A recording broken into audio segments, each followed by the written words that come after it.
In Cairo, a muezzin calls faithful Muslims to prayer.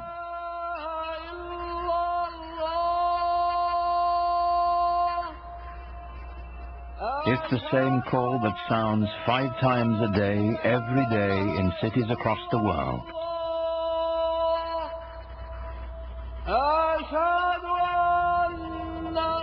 Nearly a quarter of the people on earth respond to it, bound together by the enduring spirit of Islam.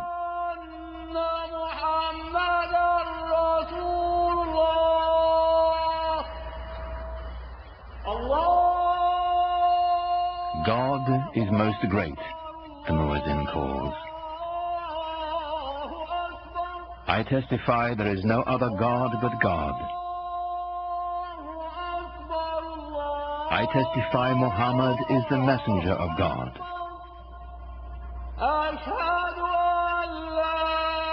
Come and pray. Come and flourish. God is most great. There is no God but God.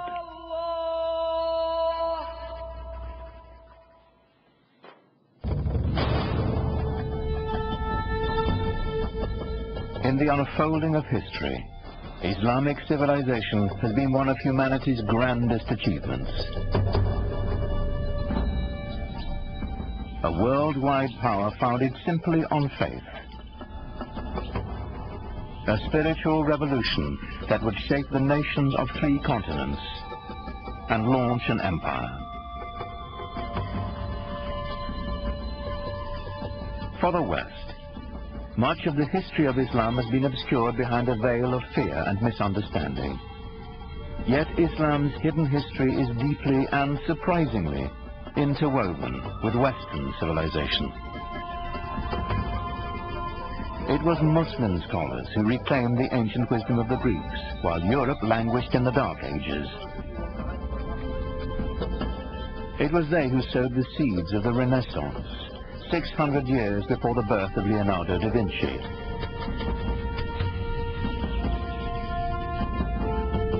From the way we heal the sick, to the numerals we use for counting, cultures across the globe have been shaped by Islamic civilization. But all this began with the life of a single, ordinary man, and the profound message he proclaimed would change the world forever. His name was Muhammad.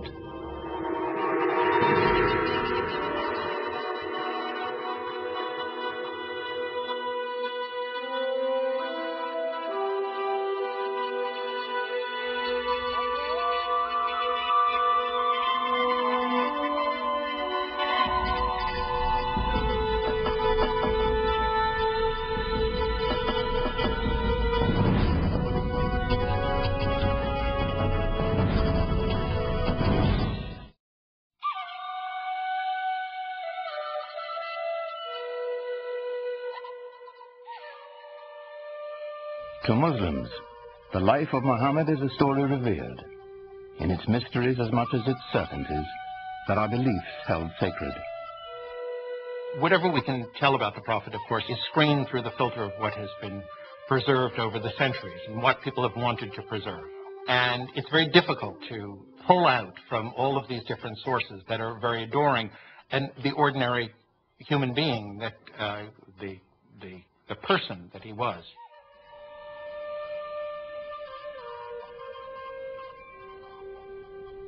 We do know that Muhammad was born in or around 570 AD in the sun-blasted Arabian Peninsula, a land of savage scarcity whose Bedouin tribes were locked in a constant state of tribal war.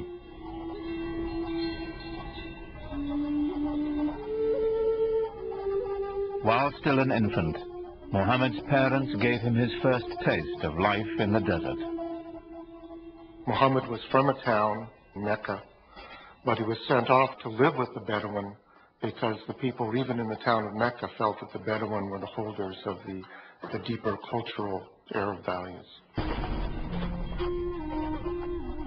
And the Bedouin view the townspeople as having lost their really authentic roots in Arab culture and the poetry and animal husbandry and all the things that they do so well. By the time Muhammad was 6, both of his parents had died, and he was taken under the protection of his uncle, chief of his clan.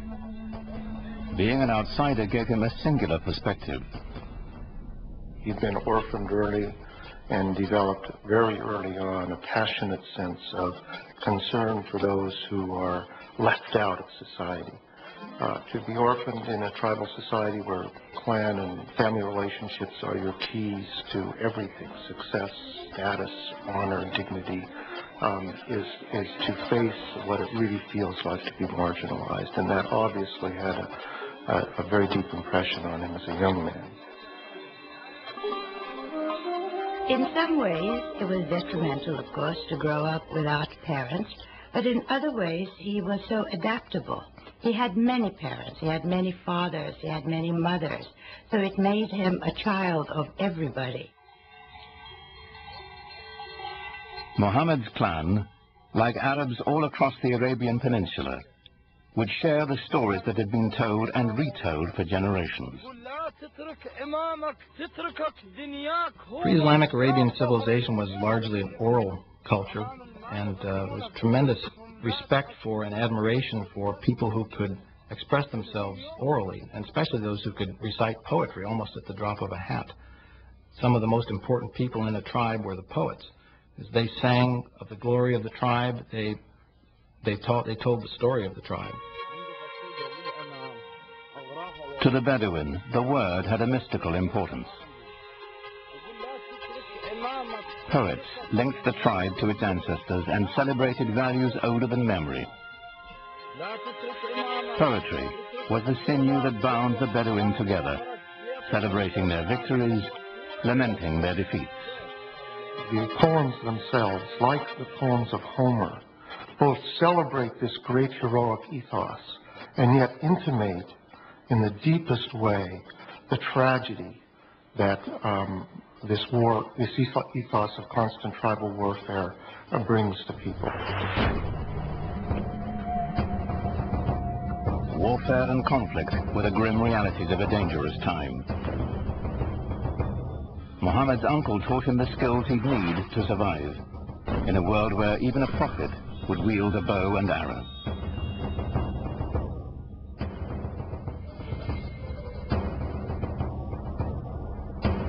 In a wilderness punished by the elements and bereft of water, rivalry over a single well could provoke a blood feud for generations.